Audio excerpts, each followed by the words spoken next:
Hello everyone and welcome to our final thoughts on the Secret World. I'm here with DDK, of course. Greetings. So yeah, the Secret World, we played this for quite some time now, and we've beaten the game, I guess. We've beaten at least the main story mission. So these are our thoughts on the game and our review, I guess. Yeah, so the game took place in 3 large story areas, and they were very big areas. They were very very satisfyingly big areas, and each area of course had like more than one area to it. Yeah, the game was divided by loading screens, but it had a fairly big open world feel to it to an extent. Yes, it's definitely not bothersome, I'd say that. It's not like you're hitting a loading screen every 2 seconds. At least not when you're running around the main world. But anyway, so your overall opinions on the game? Well, the Secret World, it really had its highs and lows to me. The storyline had times where it was somewhat interesting, like you got like the initial quite an interesting vibe, particularly from the zombie storyline with the fog, and then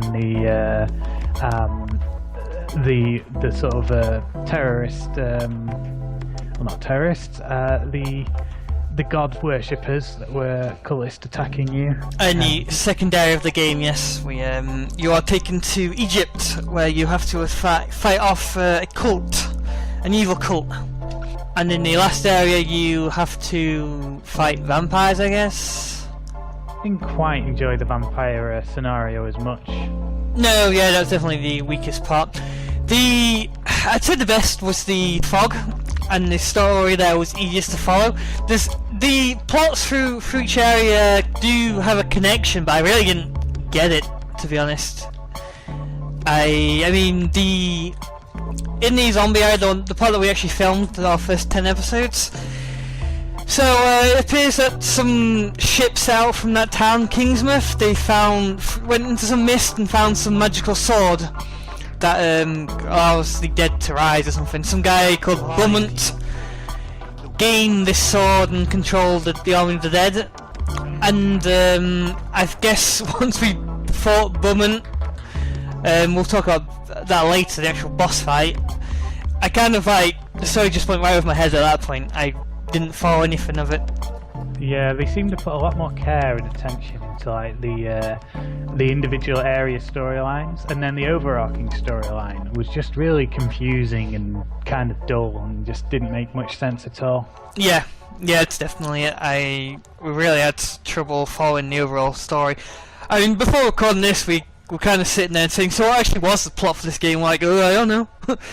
I mean, we're just beating the game, like, literally now. We're beating the game. We're beating the last story mission right now.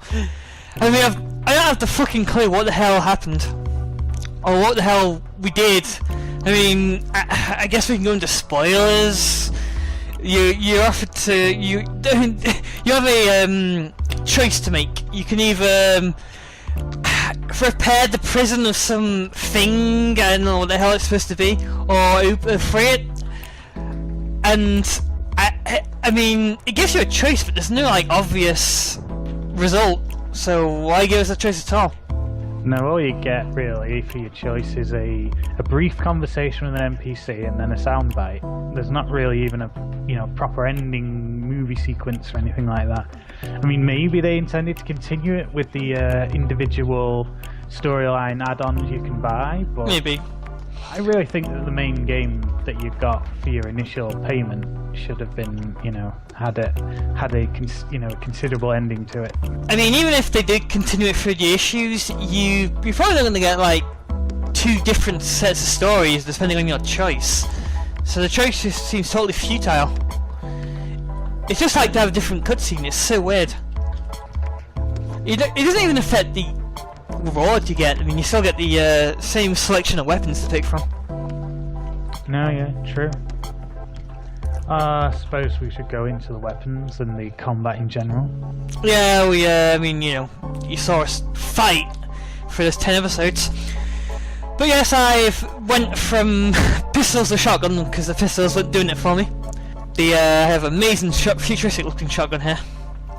You can shoot these combat holograms.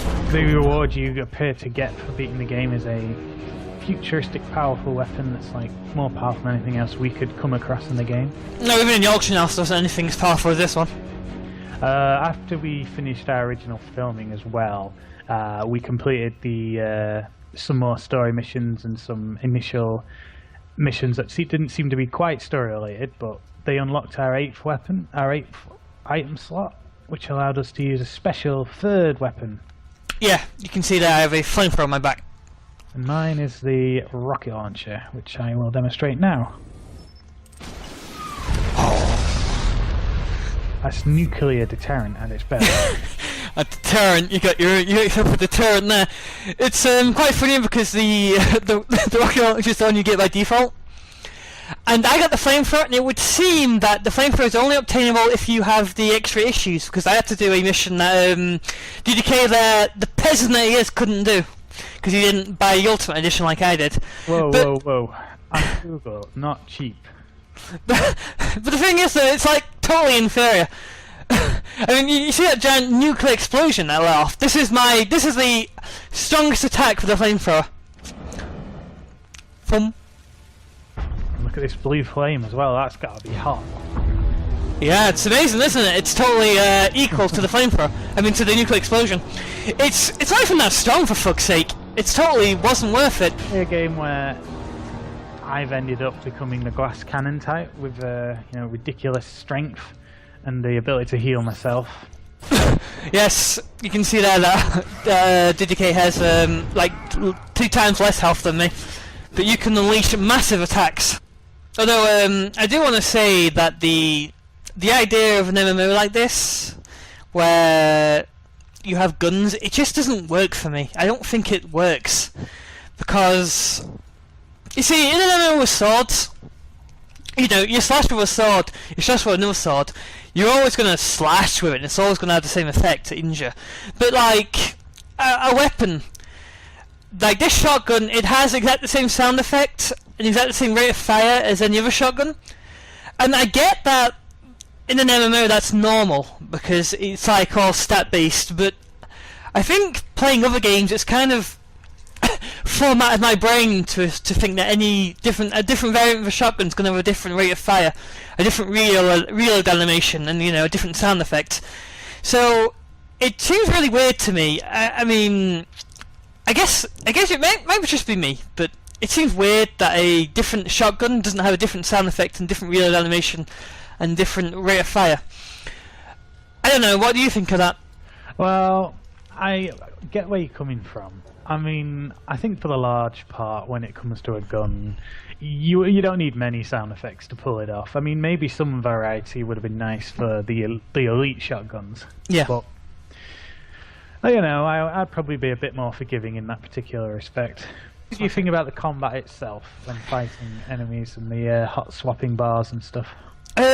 It's relatively simple, to be honest. I mean, if you look at my screen here, I have 2 attacks. I only have, actually 3 attacks.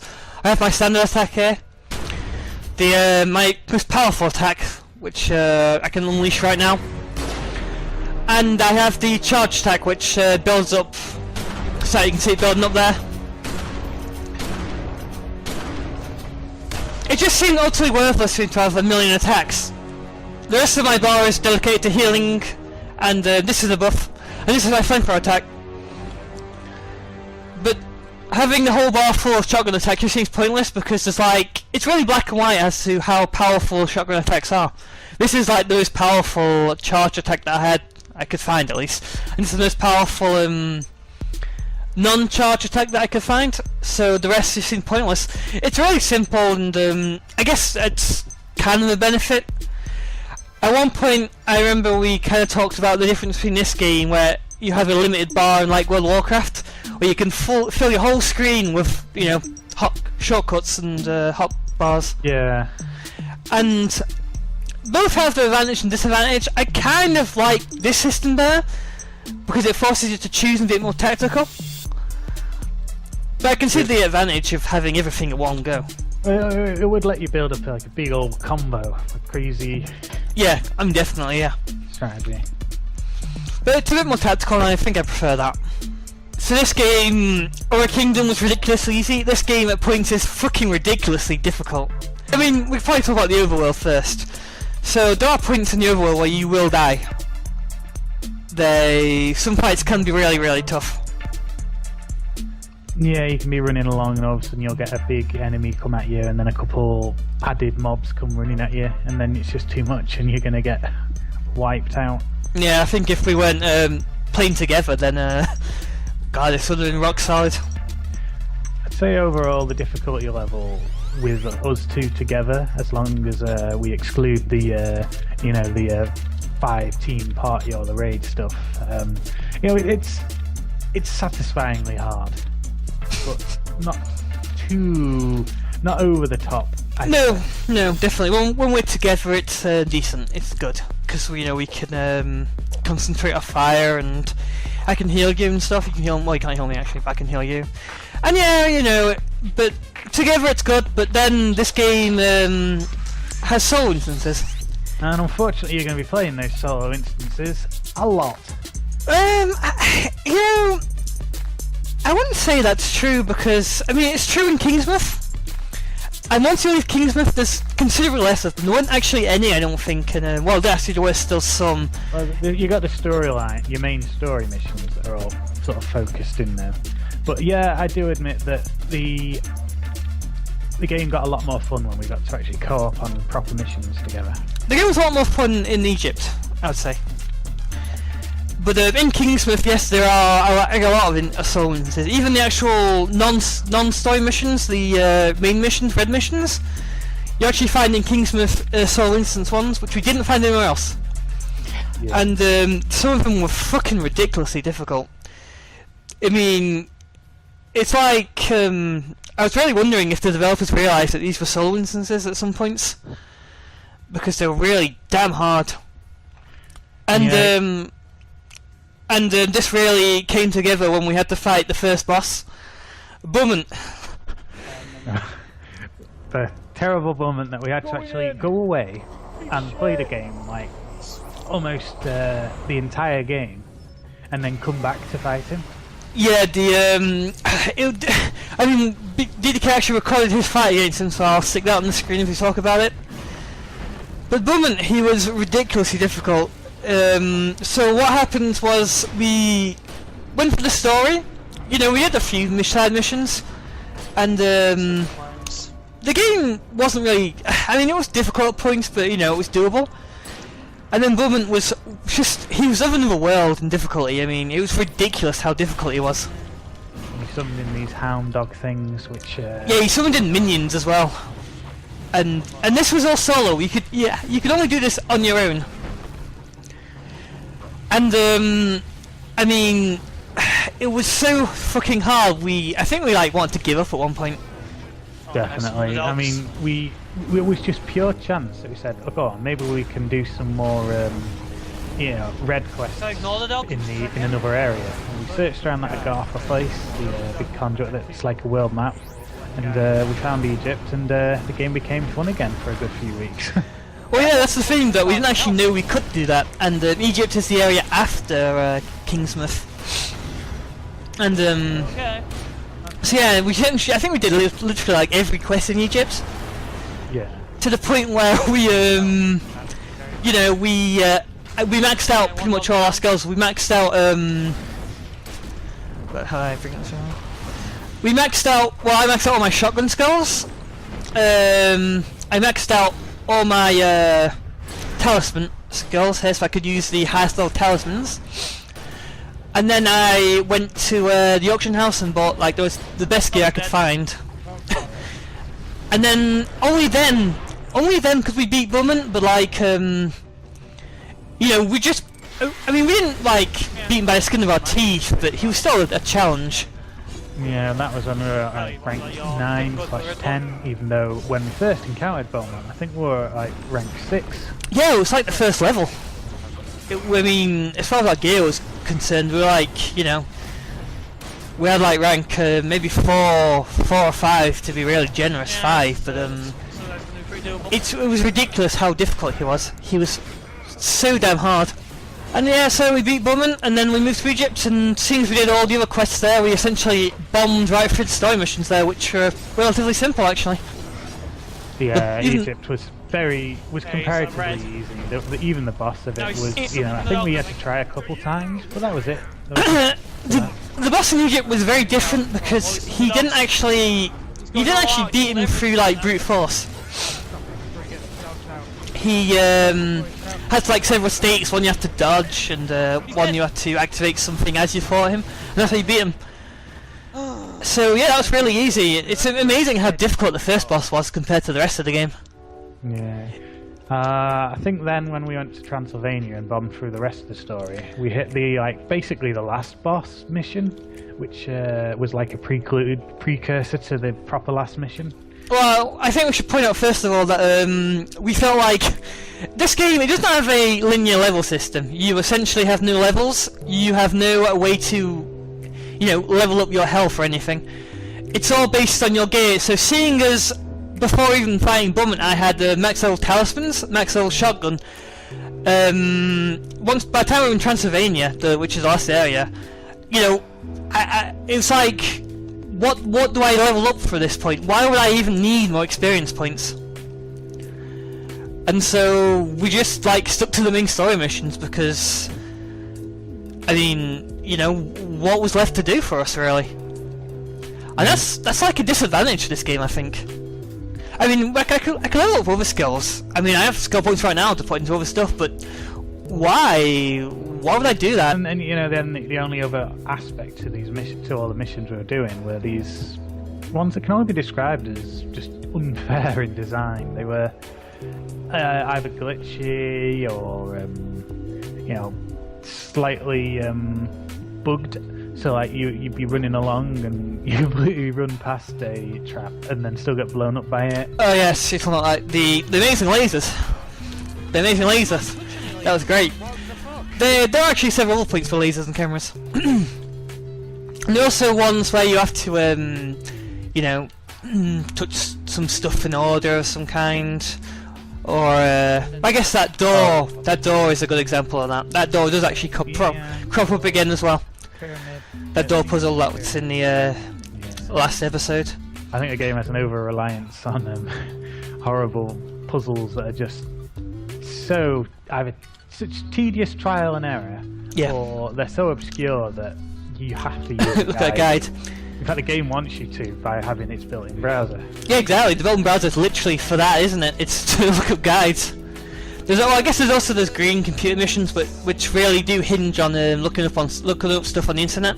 Yeah.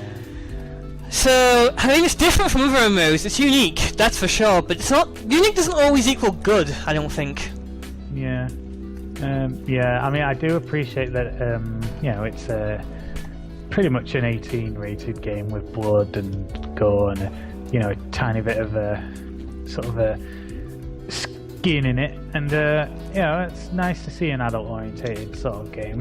An MMO, yes, especially for MMOs, they are pretty rare adult-orientated ones, especially ones that are like mass market, like this one. I'd assume there might be a lot of adult ones, maybe, but like more obscure and very low budget. Yeah, definitely. That was good. That was a good point. Well, I assume we're talking about good points. What are the positives of this game then? Positives of the game. The graphics are, they're really good for a MMO, and you get to control your guy. You kind of sort of get to move him around sort of directly with the arrow keys. It's sort of very console-like gameplay. Yeah, definitely. Yeah, for me, that's definitely a plus. I'm definitely a console player at heart, and console controls is a massive plus for me. I am playing this with mouse and keyboard.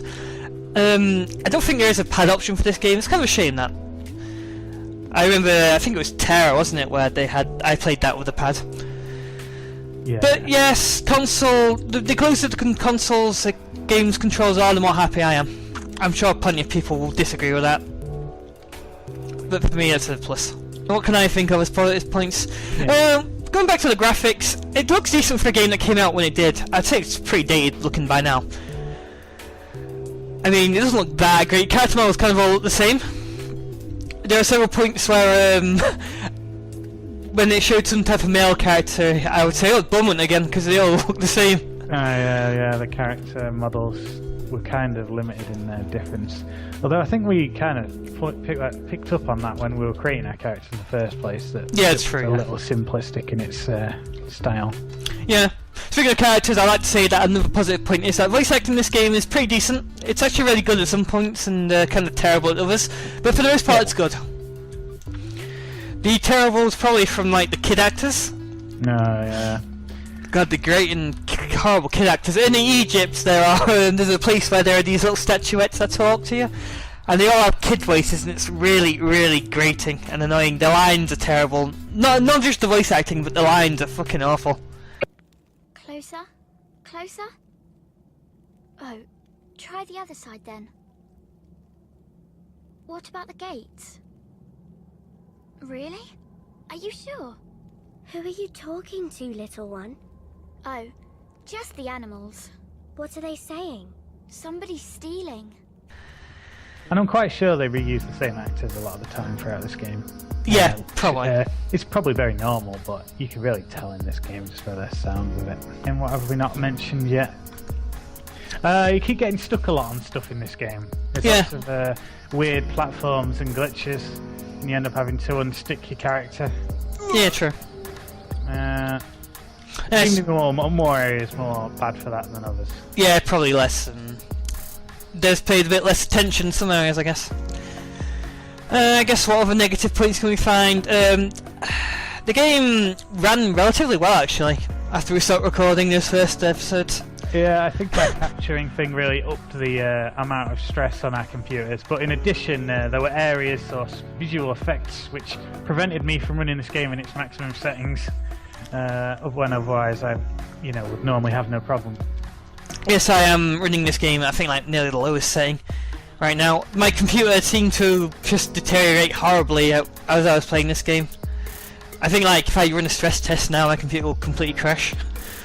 I'm not saying this game broke my computer. That's unlikely. I'm definitely not saying this game broke my computer, but yeah, my computer's old. I'm at a point where I think I'm gonna upgrade my computer very soon. In this game, what we found out was that if you don't have healing abilities on you, you're pretty much screwed. Yeah. And that is like, that's mind blowing in a game that has so many soul instances that are rock solid.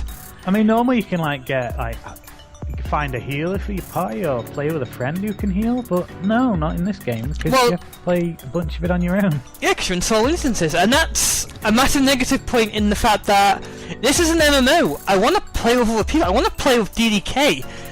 I mean, why is an MMO so reliant on... To play with DDK. Ugh. Warframes, you monster. But yes, I wanted to engage in gameplay with DDK. Damn. And this game, why would an MMO not allow you to do that? Why would it have so many solo instances? This isn't a single player game. I mean, Funcom, who have actually closed down now, I think. I mean, I'm not sure if that's actually affected the what I'm about to say or not, but they are apparently planning, or were planning, a solo game based on the Secret World. A very small solo instance, well, solo experience. Well, no, apparently it's a first-person thing, a first-person horror thing based in some theme park. But yeah, if you're gonna make solo stuff, make solo stuff. Don't have so much solo stuff crammed into your massively multiplayer online role-playing game. The hint is in the genre, how you pronounce that. Massively multiplayer. So, to be honest, there's only one room in this entire game that was massively multiplayer, and that was the world map of Gartha Place. I mean, I'm sure. Packed with dozens and dozens of people, whereas the rest of the world is a few people, but not masses. Well, to be fair, I mean, you did cross people, but I'd assume like if 100 people met in the same place, like in Kingsmouth, then it wouldn't stop them from doing it. It's just like you never cross that many people. Maybe. I mean, I'm saying that, but I'm not actually sure. I don't think there's. I never really thought about it actually. I guess we never checked that. I'd assume that anyway. I'd assume that there's no limit to how many people you can have in an area. I mean, there might be, but it might be really high. Yeah. But yeah, that's just probably down to the fact that we didn't cross that many people in the field. So, I think we've covered about everything. We covered the graphics, the gameplay, The story. difficulty. So I guess it's time we give our most important part, the score. The score. I do actually want to talk about one other thing, and it's not really related to this, but it's related to Game-Geki, the mighty series that no one watches. One day someone will be watching this going, You know, "Oh, I watched it." someone might come across these. Like, I mean, I'm gonna leave them for my channel definitely, but So in the Your Kingdom episode, we said that we're going to review the Elder Scrolls Online on console, and we actually did record some footage of that, but I think we're not going to upload it because I want to point out that it takes me ages to edit an episode. It's like I think the whole 10 episodes of this were like hundreds of hours, literally hundreds of hours of editing, and you know, I go through 100 hours and it's fun to do. I mean, you know, it's tedious, but it's good experience and it's fun to record these and stuff. But for like the new views they're getting, it's not worth it. Maybe someday, if somehow some people come across this stuff, we might pick it up again and Yeah. else. But yeah, it seems unlikely at this point. I haven't actually said to this, I've told you this before, but there's this site called Base Gamer that's launching, and it allows player reviews, and I've actually uploaded Your Kingdom first episode for gameplay and the last episode for a review. I mean, it might pull in some people. It'd be interesting to see. But yeah, basegamer that is .com. It's not actually up yet officially, the site. Well, it's up, but I mean it's not launched fully. But right now it's not worth it. It's too much effort for too little views, and it's a shame. But yes, this will be like, I guess, the last episode of Game-Geki. And yeah, so that's Game-Geki really. That's the end of it until maybe I don't know how the future will go. But right now it's the end. The end. It was an experiment, and it was a wild ride. And it's coming to an end. That's the end of the ride. So back to this score. Back to the Secret World. So what did we give the Aura Kingdom? You gave it a 4, I gave it a 5 for a 4.5. Okay, well we haven't actually thought the score in advance, so what would you give this game? I will give this game I'm going to go for a 6 overall. It's respectably good, but perhaps not the kind of game that I would keep checking back in on years from now. Yeah, definitely. I would go with, well, I gave Aura Kingdom a 4, which is just below average. I don't want to say this game is average, I want to give this game more than a 5. But, I don't know, there are a lot of things that, I mean, we've brought up so many negative points that I don't really want to give it, I give it a 6 as well. 6, I give it a 6 out of 10. So that goes for a solid 6 all around. Yeah, I can't give it more than that, I'm afraid. So, that was Aura Kingdom, and I guess I'll follow the tradition, because we won't play this game anymore. I'll close this game as we're playing it, to signify, to show that I'm done with it. So this is my desktop again, and yes, that was Aura Kingdom. Any final words, DDK? I guess that's not, does that really count as words? I'll just say goodbye then, you know, because you know. Goodbye forever, I guess. Well, goodbye. Goodbye, everyone. Goodbye forever, everyone. Goodbye.